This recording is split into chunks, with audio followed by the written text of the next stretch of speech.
हे माताएं बहनों, आज हम स्त्रियों के लिए कल्याण के कुछ घरेलू उपायों को लिए हम बताते हैं। जो घर में कलह उत्पन्न होते रहते हैं, उस कलह को कैसे हम अपने घर से दूर भगावें और अपने परिवार में कैसे हम एकत्रित बनकर रहें। आज इस विषय पर हम बहुत महत्वपूर्ण कहानी है और स्त्रियों के लिए और कल्याण सेवा के लिए और समाज सेवा के लिए बहुत महत्वपूर्ण एक कहानी है। एक उपदेश दृष्टांत भी है। इससे हम लोग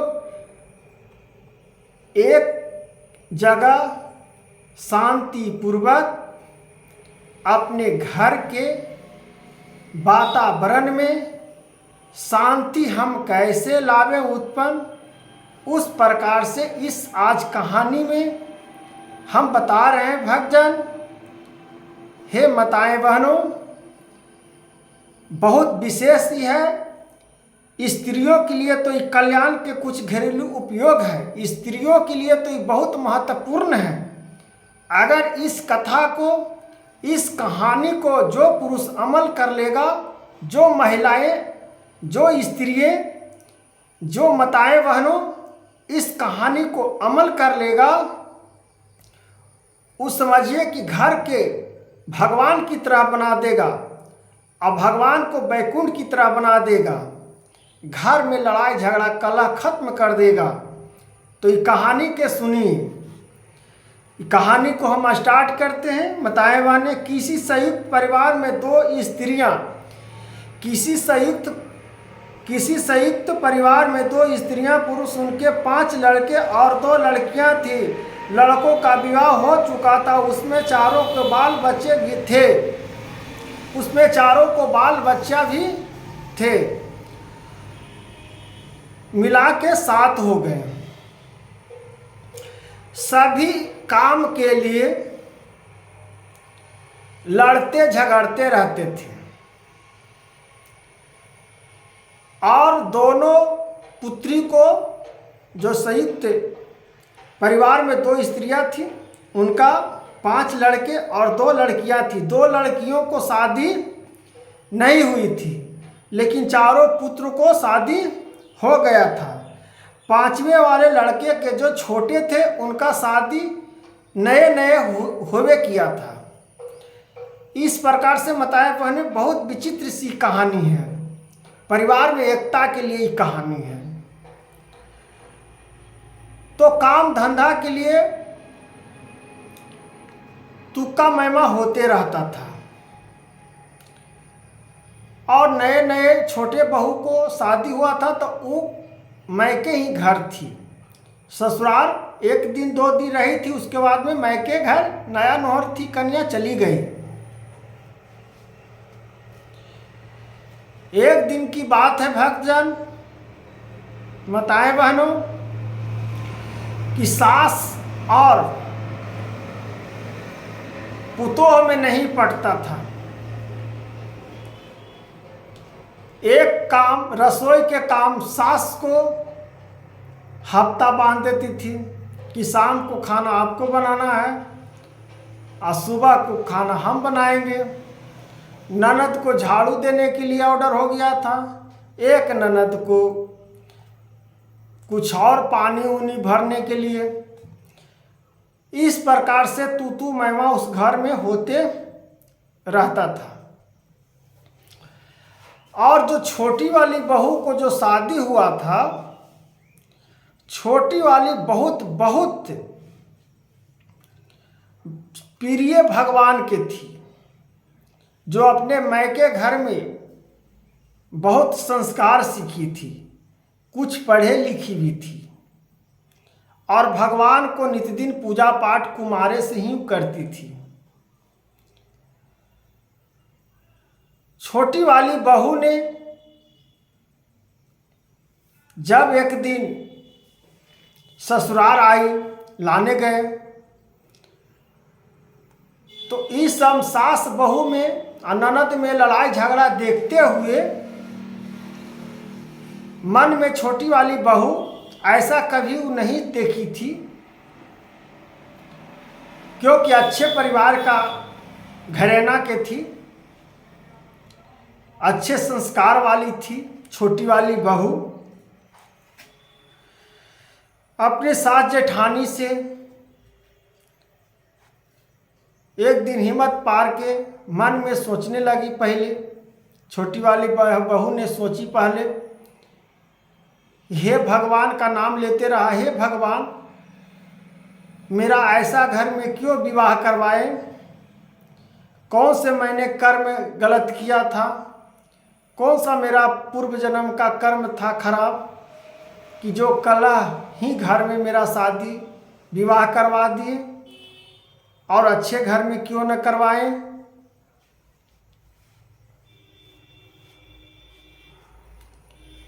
इस प्रकार से छोटी वाली बहू को अपने आप मन में विचार करने लगी। विचार करते हुए उनके आंख से आंसू आ गई, रोने लगी। तब छोटी वाली बहू को आसमानी और भविष्यवाणी कुछ सुनाई दी अचानक सी। हे बेटी तुम क्यों रोते हो, इस घर में तुम्हारा ही बहुत जरूरी थी, इसलिए इस घर में तुम्हारा विवाह हुआ है। इस सब को तुमको संभालना है। कैसे संभरेगा जो तुम खूब भाली भांति से जानते हो। तुमको हम इस ज्ञान की और शक्ति को भी वर्णन देते हैं। न तुम्हारा पूर्व जन्म का गलती है और न तुम्हारा इस जन्म का गलती है, क्योंकि इस घर में तुम्हारे इसलिए विवाह हुआ है कि पूरा परिवार खंडित हो रहा है, उसको सबको आंख खोलना, ज्ञान देना, इस सब तुम्हारा कर्तव्य के कारण यहाँ शादी हुआ है। तो हे माताएं बहनों, भगवान का जो मर्जी होता है वह होता है। होनिया कोई टाल नहीं सकता और होनिया को कोई छीन नहीं सकता। जो होने के लिए रहता है वो हो ही कर ही रहता है। इस प्रकार से भगवान ने उनको सपनों में आसमानी होकर उस बच्ची ने, जो छोटी वाली बहू ने सुनी, उस समय से लगा उसका मन को विचलित होते हुए, और मन को कुछ घबराहट भी हुआ और मन को शांति भी मिला कि भगवान इस प्रकार से मेरा सपनों और मेरे आसमानी को सुनाई दिया, गूंज उठा। तो चलो हम इस प्रकार से, जब मेरा कोई कर्म खराब नहीं था तो हम सुधारते हैं। तब एक दिन छोटी वाली बहू ने एक दिन अपने जेठानी के रूम में गई और जेठानी से कहने लगी, बहुत हिम्मत करके, हे दीदी। जेठानी दीदी से बोली कि आप, हम तो, मेरा कोई काम नहीं है, पड़े पड़े मेरा शरीर भी अकड़ रहता है, कुछ काम भी हमको भी दीजिए। तब जेठानी बोली, अभी तुम नया नौहर हो, कुछ दिन और आराम कर लो, बाकी तो इस सब करने के लिए सब दिन पड़ा हुआ है, इसलिए अभी तुम नए नुहा, शादी हुआ है, इसलिए कुछ दिन और तुम आराम कर लो। तब छोटी वाली बहू जेठानी से कहने लगी, हे दीदी, आप एक समय का भोजन बनाते हैं रसोई में, वो एक समय का भोजन बनाने का हमको जिम्मे सौंप दीजिए। इससे बड़ी सौभाग्य की बात मानूंगा आपको, और आपका हाथ जोड़ के मानता हूँ, ये हमको एक सौभाग्य दीजिए। जेठानी ना कह रही थी, लेकिन कहते कहते जेठानी को देना पड़ा। बहुत हट कर दी, जेठानी दे दी। जेठानी तो चाहती थी, और जेठानी आलसी थी, कामचोर थी सब है घर में, इसीलिए तो लड़ाई झगड़ा होता था काम के लिए। इस काम करना शुरू किया छोटी वाली बहू खाना भी अच्छे घर से बना के नैहर से ही सीख कर आई थी। खाना भी अच्छे बना लेती थी, परिवार को भी पालन पोषण ढंग से करना प्रारंभ कर दी। सो अपना रसोई में खाना नहा खींच के और खाना बनाना प्रारंभ करती थी और सबका भोजन खिला देते थे। ऐसे करते हुए फिर जेठानी से कही, जेठानी क्या और काम था, बोली कि ये दीदी ऐसा करिए कि आपको बाल बच्चा है, बाल बच्चा को आपको देखना भी पड़ता है, आप हमको दोनों समय का रसोई खाना बनाने का अपना भाग वाला, अपने हिस्से वाले काम हमको दे दीजिए। जेठानी ने उसी प्रकार से हट की, छोटी वाली बहू जेठानी दे दी, उस प्रकार से खाना बनते गई। हे भक्तजन, इस प्रकार से कथाओं को सुनते जाइए। तब जेठानी इस प्रकार से करते हुए, कथा तो ऐसे 1 घंटा के हैं, लेकिन आपको हम शॉर्ट में हम बता देते हैं भक्तजन, क्योंकि आप लोग उतना लंबा वीडियो को परतंत्र नहीं कर पाइएगा और नहीं सुन पाइएगा, इसलिए हम।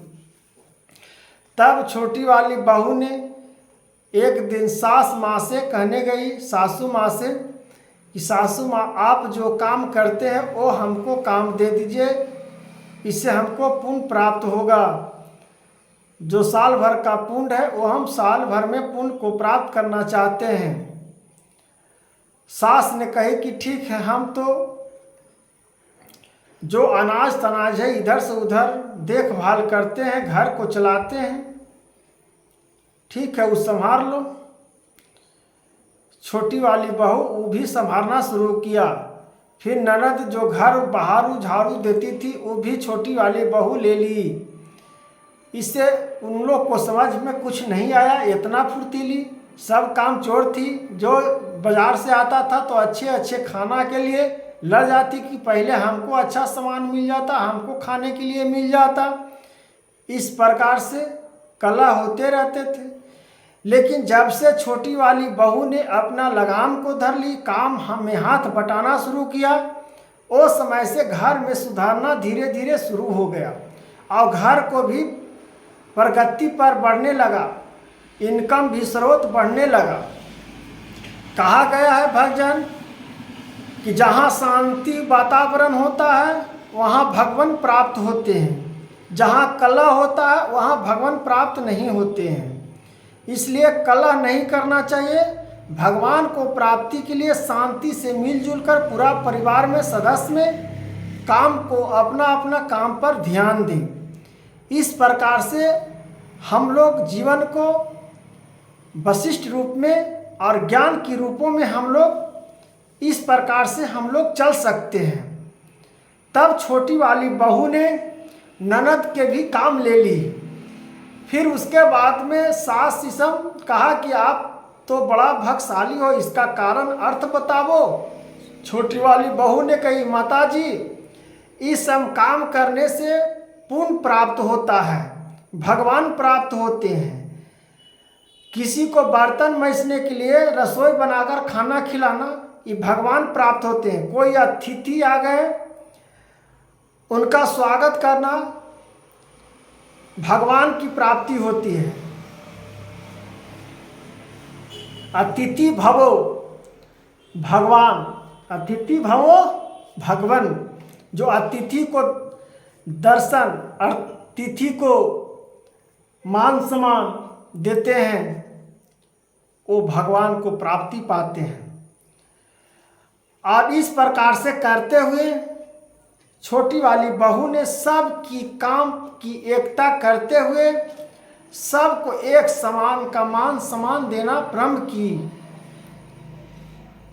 उसी समय से फिर सबका ज्ञान प्राप्त हो गया और सब फिर जैसे जैसे काम था वैसे वैसे सब काम ले ली और छोटी वाली बहू काम को सबको बता दें। तो हे माताएं बहनों, स्त्रियों के लिए और भाइयों बहनों के लिए बहुत कल्याणकारक था। इस कहानी से खुद आप लोग समझ जाइएगा। तब कहते हैं एक पवित्र आत्मा घर के ही नहीं मुहल्ले गांव और मुहल्लों गांव वाले भी सुधर गए थे। इस देखा देखी में नरम सुधर कर देती है। संगीत ऐसी ही महिला है। सभी माता बहनों को इस अखिल्य को शिक्षा लेकर आत्मा के कल्याण के लिए विषभाव से दूर की सेवा का बर्तन ले लेना चाहिए। ऐसी सेवा शीघ्र मुक्ति का कारण बन जाती है। भगवान दर्शन हो जाते हैं। श्री भगवतम ऐसा वक्त मिलता है जिसे इस गीता में बात की स्पर्शित है। श्री भगवान कहते हैं ऐसा वक्त मिले तो उसको मत गमाइए। हे माताएं बहनों, ऐसा जब वक्त मिल जाए काम करने का वो काम को करते रहिए, वक्त को मत बर्बाद करिए। कर्मयोगी कर्म के फल को परमेश्वर के अर्पण करके भगवान प्राप्ति रूप को शांति को प्राप्त होता है। भगवान को शांति को प्राप्त होता है। असिक्त ऐसी तो होकर कर्म करता हुआ मनुष्य परमात्मा को प्राप्त हो जाता है। मनुष्य परमात्मा को प्राप्त हो जाता है। इस प्रकार से आलसी नहीं करना चाहिए मनुष्य को। मेरे प्राय हुए कर्मयोगों को संपूर्ण कर्मों को सदा करता हुआ भी मेरी कृपा से संतन अविनाशी परमपद को प्राप्त हो जाता है। ऐसा ही करने से भगवान की प्राप्ति हो जाती है और भगवान की अपेक्षा ज्ञान की प्राप्तियों के लिए ज्ञानों की सर्वोत्तम स्त्रियों के लिए कल्याण के कुछ घरेलू उपायों के लिए इस प्रकार से वर्णन किया गया है। इसलिए माताएं बहनों को सभी को ज्ञानों को प्राप्त करना चाहिए। ऐसा ही सर्वश्रेष्ठ माना गया है। ऐसा ही धर्म क्षेत्र में हम लोग को कहा गया है। इस प्रकार से भगवान को प्राप्ति के लिए आपको घर को कैसे चलाना है, कैसे घर में एकता बनाना है, इस कहानी से आप लोग को समझ में आ गया होगा माताएं बहनों। इस प्रकार से भगवान को प्राप्त करने के लिए ज्ञान की प्राप्तियों के लिए भगवान की जय जयकार बोलते रहिए और भगवान को नाम लेते रहिए और अपना अपना काम पर निश्चित रूप से काम करते रहिए। हे भगवान, हे माताएं बहनों, राधे राधे बोलते जाइए।